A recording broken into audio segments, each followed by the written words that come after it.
For Event 3 of the 2015 CrossFit Liftoff, powered by Rogue, athletes will be performing as many repetitions as possible in 12 minutes of 3 power snatches, 6 power clean and jerks, 9 chest-to-bar pull-ups, and 54 double unders.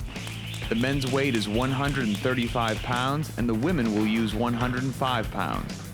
Prior to beginning the event, the athlete must state the password to the camera. Password is Houston. For the snatch, the athlete must bring the bar from the ground to the overhead position in one smooth motion. This is not a ground to overhead anyhow. A clean and jerk where the bar is lifted to the shoulders and then lifted overhead is a no rep. We need to see the arms, hips, and knees fully locked out with the bar clearly over the profile of the athlete's body. Once the athlete has reached lockout, the repetition will count. The athlete may choose to do a split-style snatch. However, both feet must return back under the athlete's body while lockout is maintained before the repetition will count. If the athlete does not reach full extension of the hips, that rep will not count. The clean and jerk starts with the weight on the floor and finishes with the barbell fully locked out overhead with the arms, hips, and legs extended and the bar over the center of the athlete's body when viewed from profile. If the athlete fails to reach extension of the hips and knees before the weight is brought back down or dropped, that repetition will not count. If the athlete chooses to do a split-style jerk, both feet must return back under the athlete's body and the hips and knees must reach extension before the repetition will count. If the athlete does not lock out their arms at the top of the repetition, that rep will not count. If the athlete does not finish with the bar over the center of their body, those reps will not count.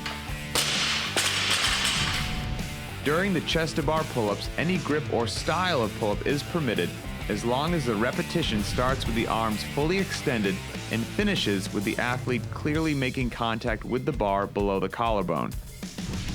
Any repetition which begins not at full extension will not count. Any repetition where the athlete does not make contact with their body below the collarbone will not count. For every repetition of the double under, the rope must pass forwards around the athlete's body. Each double under repetition must have the rope pass around the athlete's body twice. Single unders are not permitted. For the weigh-in procedure, shoes, weight belts, and knee sleeves may be removed prior to recording body weight. Place the scale on a hard, even surface. Zoom in to show that the scale, whether digital or analog, is set to 0. Keeping the scale in the frame, zoom out so that both the athlete and scale are completely visible. With the entire athlete and scale visible in the frame, have the athlete stand on the scale. With the athlete standing on the scale, the videographer moves close to the scale so that the numbers can clearly be seen on the video. 189.6. Videoing of the weights used and athlete weigh-in may be done before or after the workout, depending upon the athlete's preference. However, the entire procedure, including stating the password, performing the workout, recording the weights used, and the athlete weigh-in must be done in one continuous take. Edited or cut videos will not be accepted.